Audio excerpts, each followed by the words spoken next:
Welcome in. Off season's rolling right along. Oh man, I couldn't be happier. I really couldn't be happier. And you know that. I mean, you know how I am with the off season, bro. I'm not sure if you like the actual season or the off season more. Sometimes I question. It fluctuates. I'm just going to say over the course of the season it averages out to 50-50. So there you go. It didn't used to be this way. For those who are listening, Nick started up a dynasty league, and I joined in, and now you're football fiending. never ends for me, and I'm an addict, and it's a horrible thing. My girlfriend really doesn't like it. Yeah, she's not going to like that this is now officially 24/7. We're still in the infant stages. We're only talking February, but hey, free agency is less than a month away. So we're at the point now where there's always storylines to talk about. There's never a day that goes by where you can't find something to talk about. And that's what we are here to do on the Face Mask Podcast. As always, John Alsace, Nick Payne. What up? Continuing the free agency series.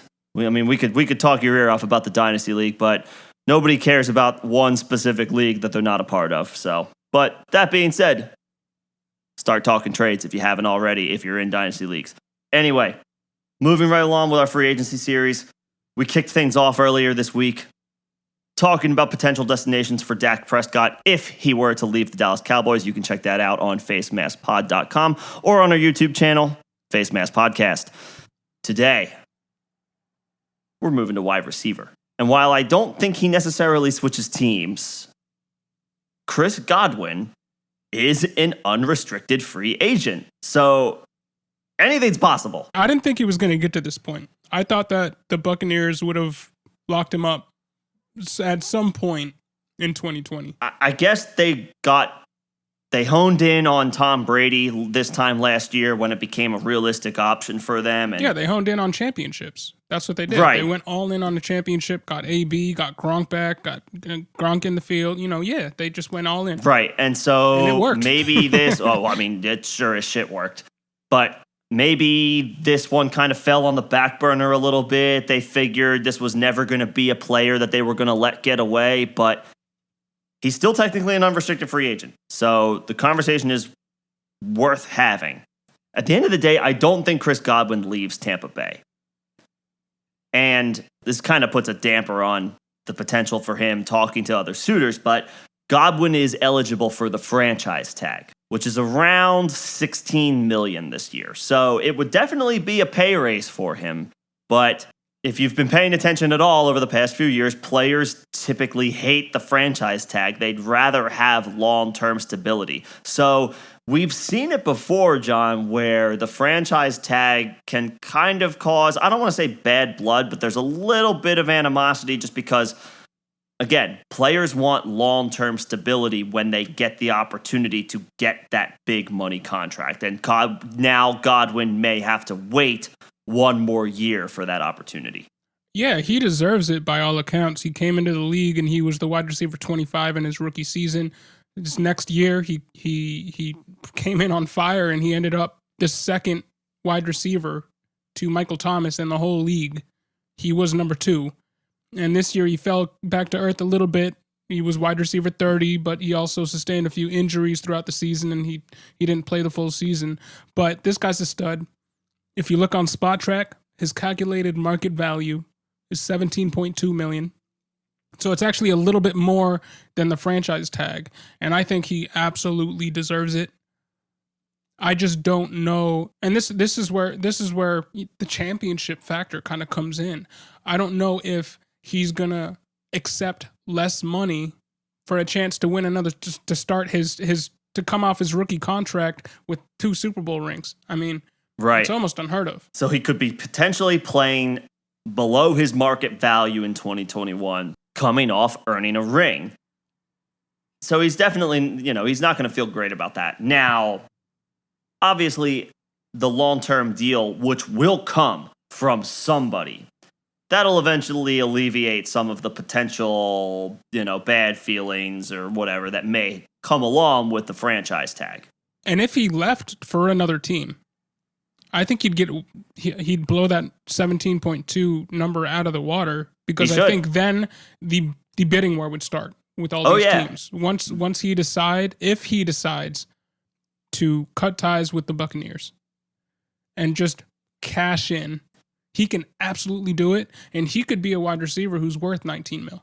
Absolutely. That's when the overpay. That's when the overpay begins from teams, because like you said, teams are now bidding against each other for his services, so the price goes up a little bit more. So I'm sure Godwin is going to be interested in getting to free agency if possible. Now, if the Bucs come out and give him the best offer in presumably 2022, he may go ahead and say yes to that. But at some point, Father Time is gonna get Tom Brady. It's that day will come. It's not a matter of if. It will come. Now, he has defied it for years, so maybe Godwin, does he want to get an opportunity to play with Tom Brady for another year or two?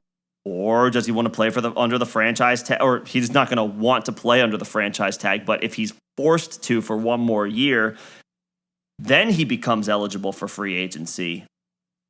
And maybe his value goes even up a little bit more. We also have to take into account that this is a COVID year, and the salary, the contracts that are going to be handed out to players are going to be lessened this year.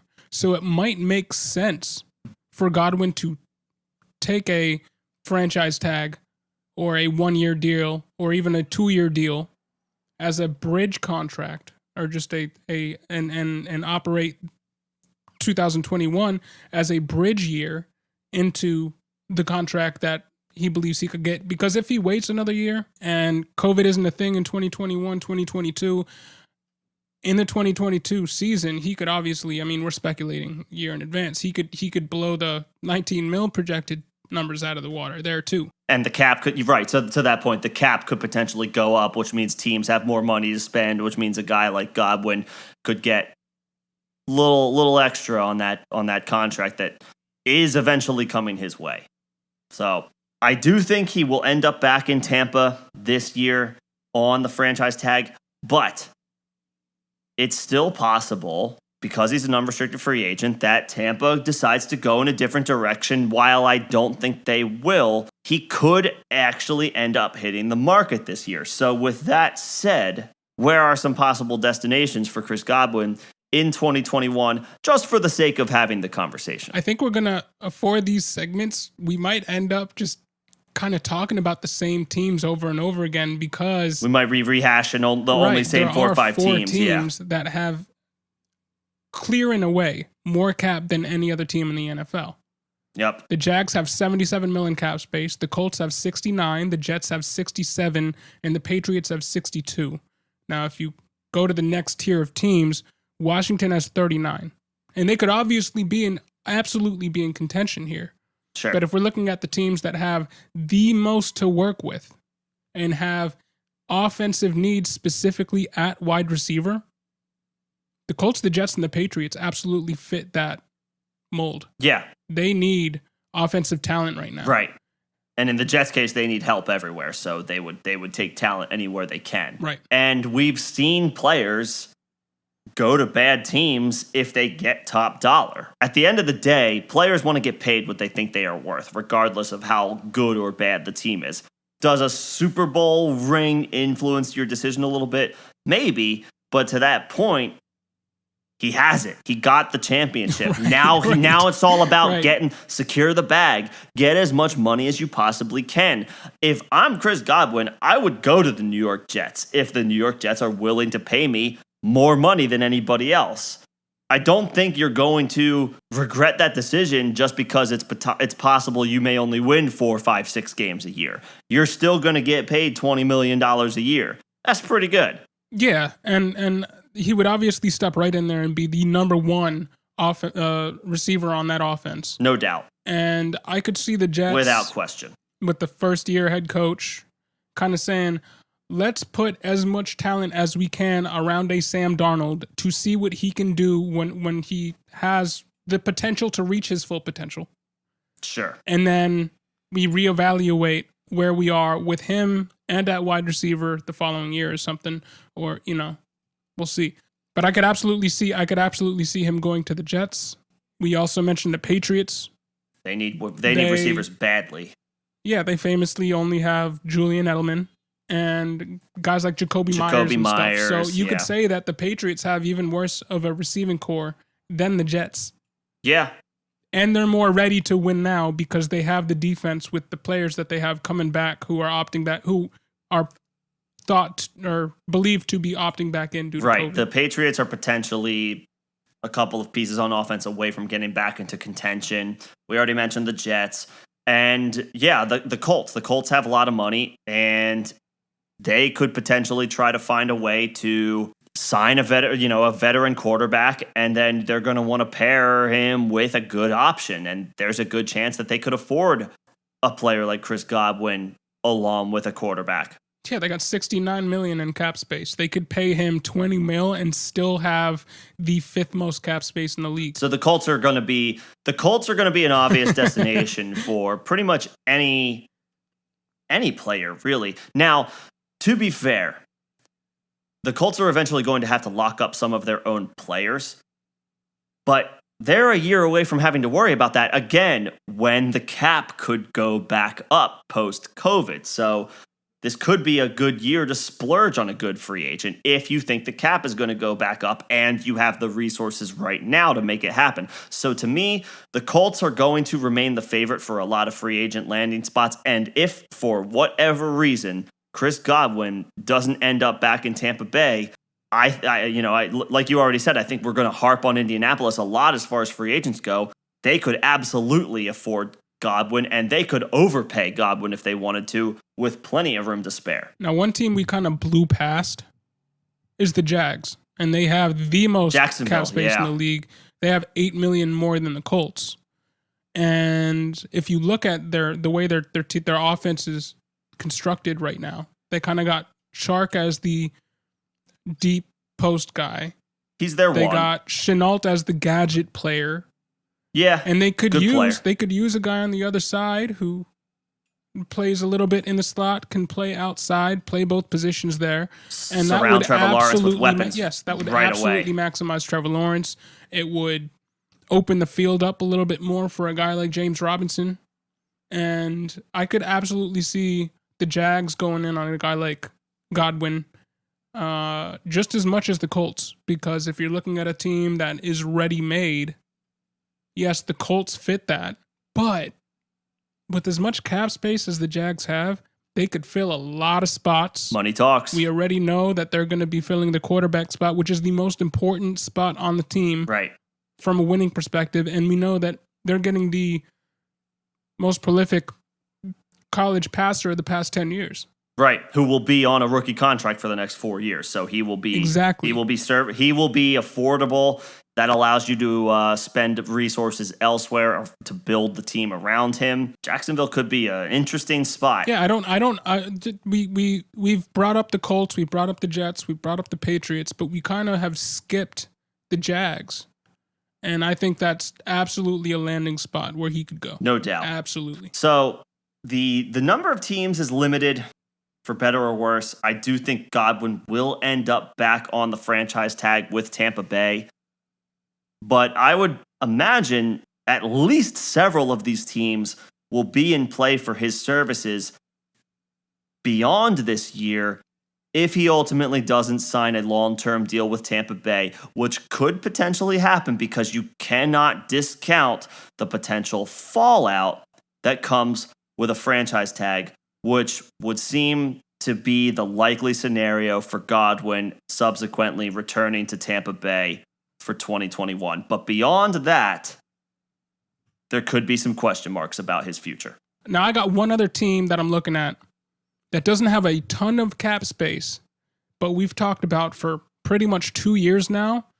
They're a really good wide receiver away from making a strong run and from maximizing their quarterback's talents, and that's the Baltimore Ravens. They have $19 million cap space as it stands right now, and they're a wide receiver away. They're a wide receiver away from really maximizing Lamar Jackson and maximizing that offense out. And I think that Godwin, who can operate at all levels of the field, would be an intriguing fit there.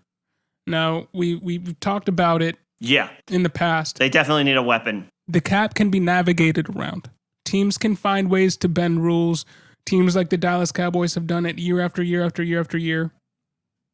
And we're obviously going to see that this year. We might even see some cap space forgiveness because of how bad some of the teams' cap space positions are right now.